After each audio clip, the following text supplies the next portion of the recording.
It is 1920 in British India. Railway workers are laying down a new track, pounding ancient, dusty bricks into gravel to use as ballast. They have no idea they are crushing the foundations of a lost world.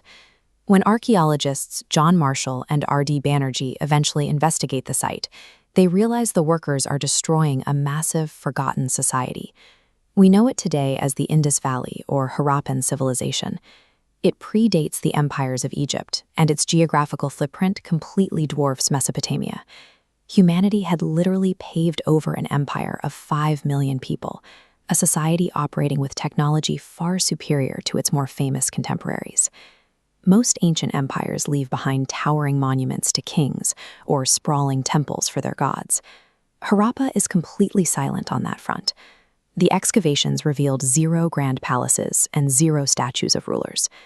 Instead of building tombs, they built master-planned megacities. Looking at these foundations, you can see streets laid out in a rigid grid pattern, intersecting at exact 90-degree angles, much like modern-day Manhattan. This brings up a massive logistical problem.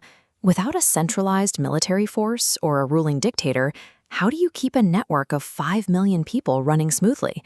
They developed a unique writing system with over 400 distinct symbols, carved into thousands of artifacts like this square seal, yet no one has ever decoded it.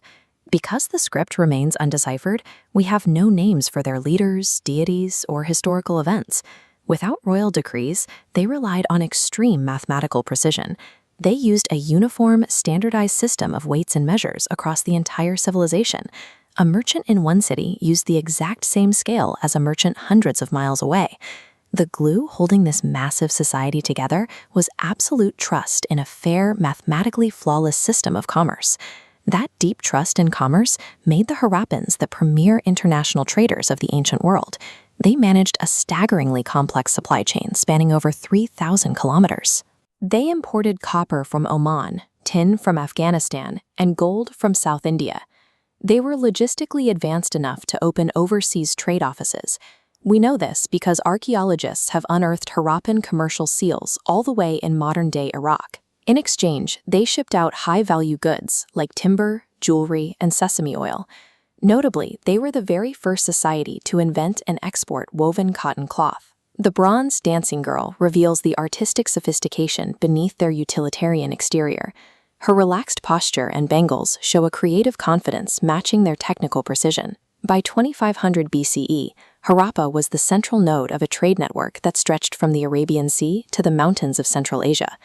Then, around 2000 BCE, these bustling, highly engineered megacities rapidly began to empty out. For decades, historians blamed a hypothetical Aryan invasion. But modern DNA analysis and a complete lack of mass violence evidence in the ruins have proven that theory wrong. They weren't wiped out by war. The scientific consensus now points to severe environmental stress.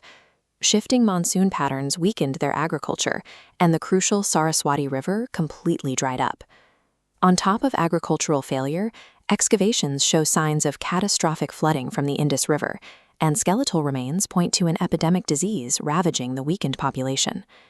The Harappan collapse is a stark reminder that even the most peaceful, perfectly organized cities are ultimately powerless against major shifts in the global climate. According to a major 2019 DNA study, however, the Harappans never actually vanished.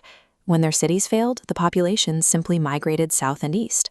Their genetic legacy is still alive, woven into the DNA of almost all modern South Asian populations today, and so are their daily habits today. If you've worn a cotton shirt, or eaten some yogurt, played a game of chess, or practiced yoga, you are participating in a tradition that started in these ancient streets. The Harappans didn't leave behind stone pyramids. They engineered a practical system of living that survived the end of their cities and remains visible in the daily traditions of the subcontinent today.